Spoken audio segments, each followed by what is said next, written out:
Have a good day. I am Dr. T.P. Meigandan, Associate Professor, Department of Civil Engineering, Bharat Institute of Science and Technology, Bharat Institute of Higher Education and Research. Now, I am going to discuss about the subject design of concrete structures with subject code U18PECE026, and the topic I'm going to discuss is about bridges. We all know the bridges is uh, the commodity or requirement for the movement of our all the traffic. It can be our normal public transport or any goods for the transfer from one area to another area, wherein we come across some destructions or disturbances, or we can say the natural course of uh, that is rivers or any drain which is crossing. To overcome that, we need to go with bridges, or at times even to surpass the crowding in one area, we will be going for the bridges. So particularly in the type of bridges, we can able to see varieties of bridges available, and based on the materials used, we can go with the masonry structure or masonry bridges, and even timber bridges, and at some areas we will be having even steel bridges. And particularly nowadays, lot of development in the course of civil engineering taken place, and we are very much used to the concrete bridges, or we can say reinforced concrete bridges, wherein we have got the importance of the reinforced concrete bridges. In the reinforced concrete bridges, we have got different advantages, and so also there are some limitations. So as far as the reinforced concrete bridges, we must know the characteristics of the concrete. Actually, the concrete can be molded into any shape, and it is very simple, and it is overcoming the difficulties by only going with the masonry structures, wherein the masonry structures are strong in or strong against the compressive forces, whereas the reinforced concrete is going to overcome the difficulty in achieving the tensile strength also, because we introduce the reinforcement in the massive concrete. Actually, concrete is comparatively strong in compressive strength, and it is having some tensile strength, but comparatively the compressive strength is much higher than its tensile strength. So the plain cement concrete, if it is introduced with some reinforcement, it can overcome all the problems, or it can overcome the tensile strength issues, actually, which is lagging in the case of the other kinds of materials or other kinds of structures. That is why we prefer the reinforced concrete, and we have got so many advantages, because the reinforced concrete bridges or reinforced concrete elements can be cast in the site, or it can be precast. And another way, the stresses can be given in advance, that is pre-stressing of the bars also is possible in the case of reinforced concrete elements. So the pre-stressed elements can take more stresses because it has been pre-stressed, and while it is loaded, it comes to the normal position because through pre-stressing it is compressed. Because of that compressed state, it can take, when it is loaded, naturally it comes to the normal position and it can be able to achieve the maximum strength, and the serviceability of the structure becomes good. That is what the reinforced concrete has got more advantages. So we can able to see reinforced concrete is increasingly used for highways and railway bridges, due to its durability, rigidity, economy point, and the ease of construction, and the ease with which the pleasing appearance, that is, it can give aesthetic view also. We might have come across in practice so many shapes, geometrical shapes of the bridges, wherein it gives very good aesthetical impression to the people who use to the bridges. And further we can able to see the durability in the point, durability in the sense, in the lifetime of the structure, it has to give very good service. Because the initial cost, we say it is economical, it doesn't mean that the initial cost must be less compared to the masonry structure. The reinforced concrete structure might be initially costing more, but still we can able to say the reinforced concrete elements or structures are going to be economical. Why? Because for the lifespan of the structure, when we consider, it has got nominal maintenance compared to the other materials or other structures. So it has got more lifespan, and so also it is durable, it is impermeable. We can make the concrete strongly impermeably whatever way we want, because it can be cast into any shape, any size. Geometrical shapes are very easy. And coming to the types of RC bridges, that is reinforced concrete bridges, we have got solid slab bridge, or it can also be termed as deck slab bridge. And the next kind of bridge is deck girder bridge, or it can also be termed as T-beam bridge.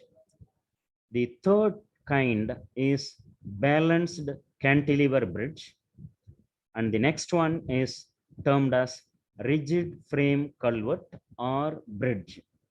And then bowstring girder bridge, arch bridges, and continuous girder or arch bridge.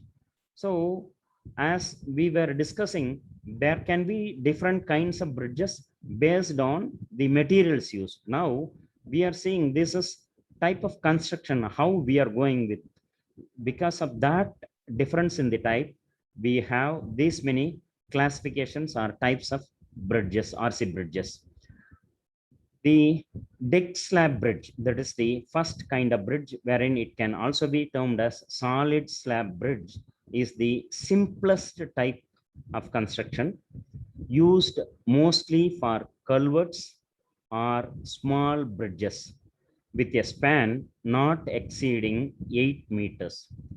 So the solid slab bridge is suitable, or best suitable, we can say, up to a span of 8 meters.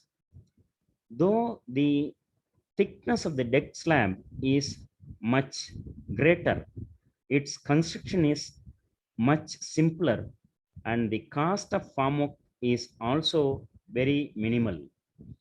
Though we have got the deck slab thickness is more, the construction becomes easy only, we need not worry that it can take or the work will be tedious and the farm work also will be very, very difficult and costing more. It doesn't mean the deck slab or solid slab bridges are best suited for the span up to 8 meters and the construction is very, very easy. That's why this type of bridges are widely used for small bridges and so also the culverts. The next type or the second type, which we have termed as deck girder bridges.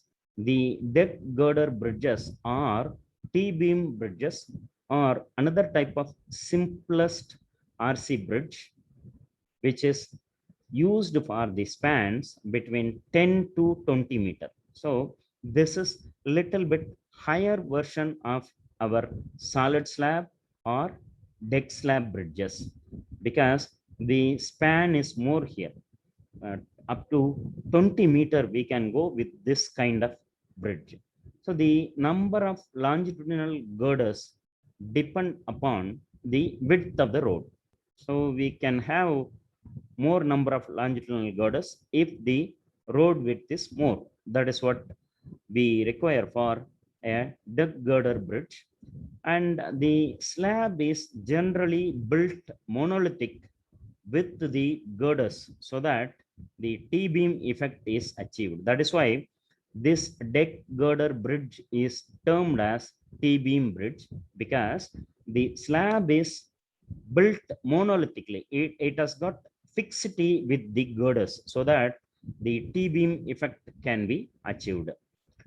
And these two kinds we have discussed because mostly we will be coming across the solid slab bridges or deck slab bridges, and the deck girder bridge or T-beam bridges most widely we can able to see. The other type of bridges will be specifically used at some specific areas. And coming to the RC bridges design, for that we need to have some general design requirements. Even we can say with the support of the code or the codal provisions for the design of the RC bridges, we can term as the general design requirements for the bridges. So in that, the very first category, we need to have the size of bars, whatever reinforcing bars we are using, that there is some limitation, or we can say there is some standards to be followed in the case of the reinforcements. So the maximum size of reinforcement shall be 45 in dia or a section of equivalent area. The maximum size of the reinforcement shall be 45 dia. And the diameter of the longitudinal reinforcing bars in columns shall not be less than 12 mm. These things we might have come across already in the case of normal design of ordinary slab or any column, wherein we will be referring to IS 456 for these standards or these limits. For any column, the minimal diameter of the longitudinal reinforcing bar is 12 mm. And if there is wire involved, the diameter of the wire under tensile stress in connected mesh, when we are going for any mesh wherein we have got a wire, and similar reinforcement in slabs shall be not less than 3 mm. The wires must be not less than 3 mm. That is the requirement as far as reinforcement or as far as bars are concerned. And the distance between the two bars, we are very much interested, or we should be knowing about the distance between bars. That is also a requirement for any design. In this, horizontal distance between two parallel reinforcing bars between two parallel reinforcing bars shall not be less than the greatest of the following dimensions. We must be knowing what is the horizontal distance between the two parallel reinforcing bars shall not be less than the greatest of the following. So first point, the diameter of the bar. Suppose if you have got two bars of same diameter, then the horizontal distance can be equal to the diameter of the bar when the two bars are equally in diameter. And when the parallel bars are having different diameters, then we have to consider the largest diameter of the bar, which is the bar having more diameter has to be taken. So that has to be kept as the distance or horizontal distance between two parallel bars. And the third condition is 6 mm more than the nominal maximum size of the coarse aggregate used in concrete. Suppose I am going with the concrete wherein I am using 20 mm, for example.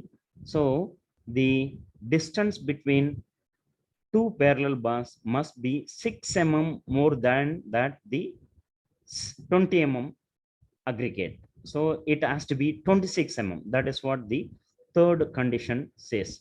So when it is horizontal distance between two parallel bars, we have got three conditions.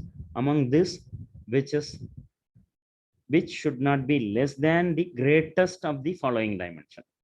So we have to seek that which is the greatest. And in that, keeping in mind the greatest one, and our distance should not be less than the greatest. Okay. Coming to the vertical distance between two horizontal main reinforcing bars shall be 12 mm or maximum diameter of the bar or the maximum size of the coarse aggregate, whichever is greater. So the vertical distance between two horizontal main bars shall be 12 mm. That is the first condition. Or the maximum diameter of the bar. We have got so many bars running horizontally. So the maximum diameter of the bar, suppose we have different diameters. When it is equal, we can take that diameter of the bar. Or the maximum size of the coarse aggregate. So in these three conditions, again, what is maximum? That maximum should be taken as the minimal distance or minimal vertical distance between two horizontal main reinforcing bars. So as far as the distance between the bars concerned, we have to check the horizontal distance and so also the vertical distance, in particular the minimum distance required in both the cases must be arrived based on the diameter of the bar, based on the coarse aggregate size which we are using. So whatever is greater, that greater measurement or the greater value have to be taken as the minimum distance required between two parallel bars, or it can be vertical or it can be horizontal distance concerned. Next criteria in the general design requirement is our curtailment of bars. To prevent large changes in the moment of resistance, to overcome the greater changes in the moment of resistance, the points at which the bars have to be curtailed shall be suitably spread.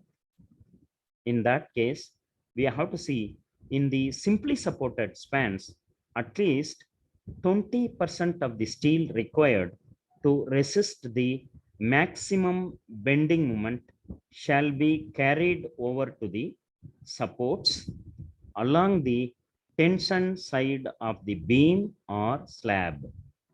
uh, let me repeat again.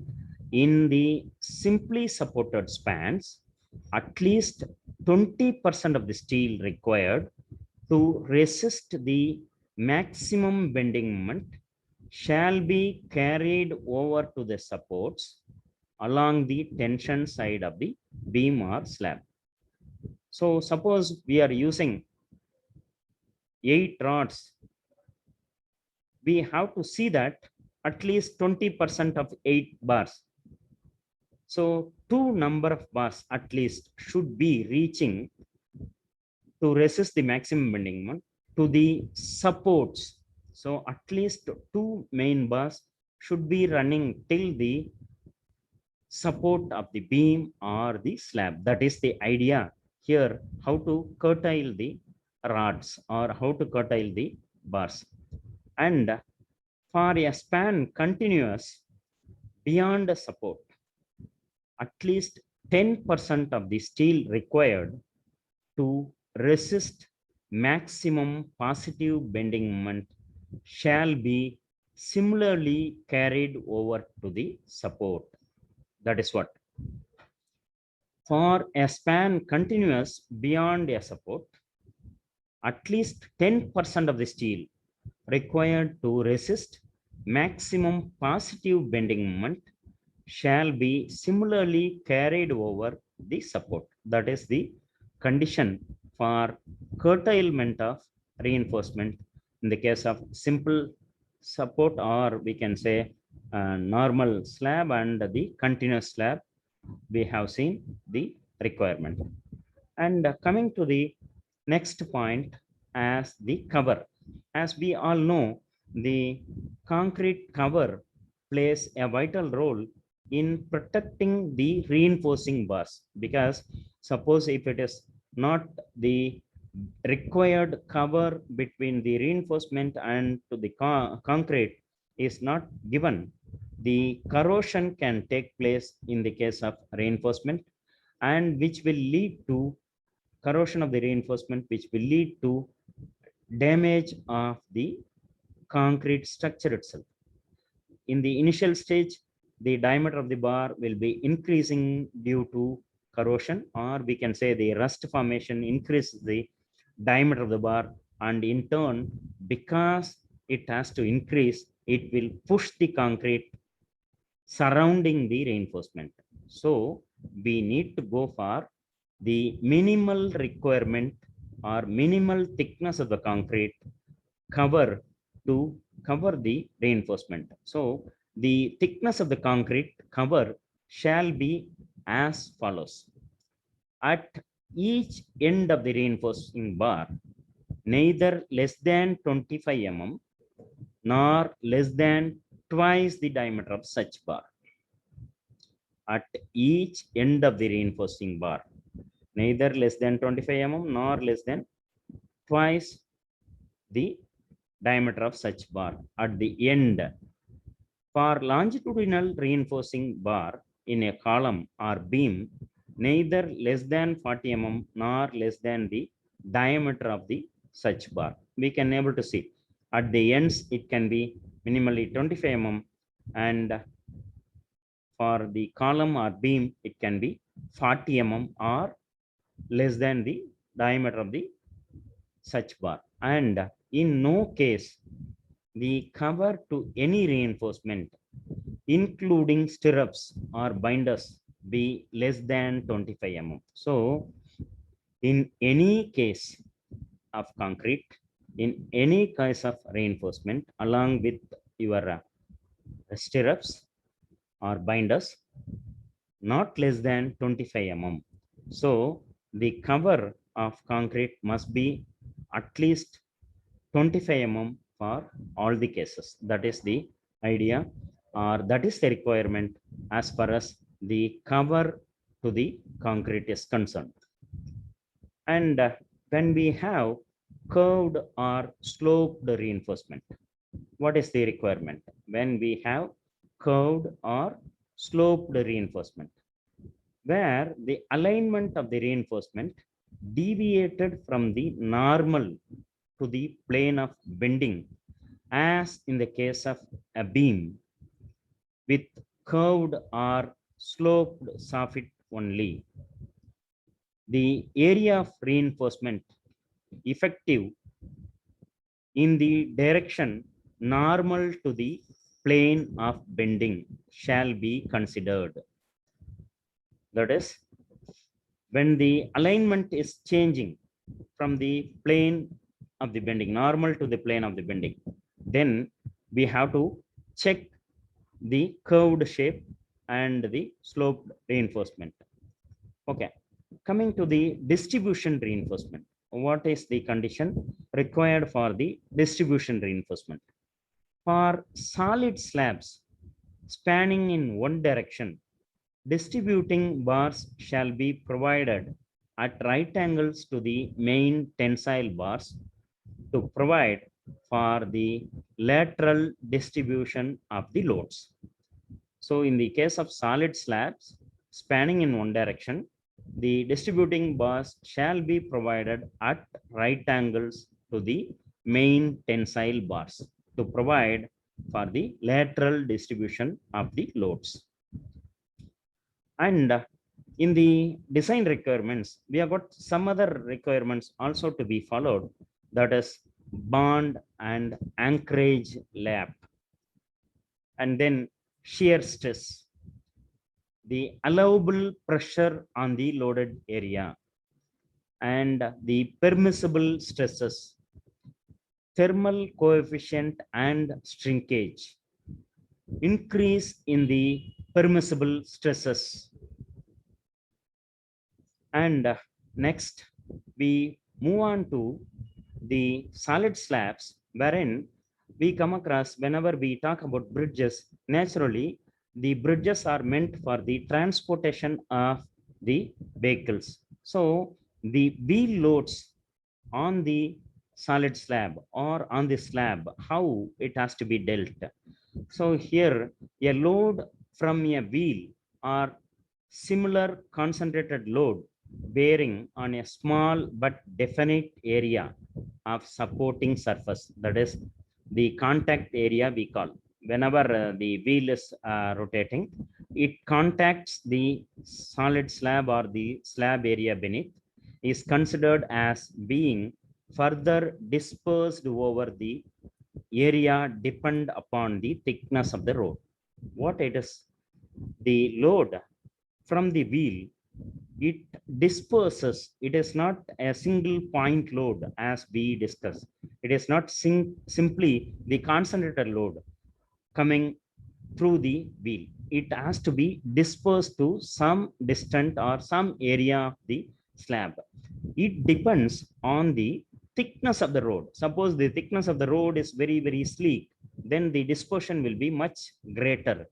If the thickness of the slab is more, naturally the dispersion will be less, because the thickness takes as a cushion and it disperses the load to a shorter distance. And to analyze this, a mathematical treatment for the analysis of moments and shears for flat plates under concentrated loads was developed by one Navier, and other methods have been evolved from time to time. Though we have got so many methods, but they are all complicated because we cannot apply the methods which they depict to the concrete slab, which is very, very difficult or which can be said to be doubtful. So the analysis is therefore done in semi-empirical manner based on the modification of results available from the elastic analysis. So for this, we have got three methods. One is effective width method, that is IRC formula, we can say Indian road conquerors formula we can use in this effective width method. The second method goes with Pigot's coefficient method, wherein we will be using the Pigot's curves, and using the Pigot's curve, we will be finding out the coefficient. Based on that, the slabs or the deck slabs can be designed. The third one is the Westergaard's method. And as far as effective width method is concerned, the method is applicable for those slabs which are supported on the two opposite edges only. That is, it is nothing but only for the solid slab bridges we can use this effective width method, that is IRC formula method. So we'll discuss about the design of solid slab bridges, and further the design of T-beam bridges can be discussed in the forthcoming sessions, so that we can have very wide knowledge about the design of the solid bridges or deck slab bridges.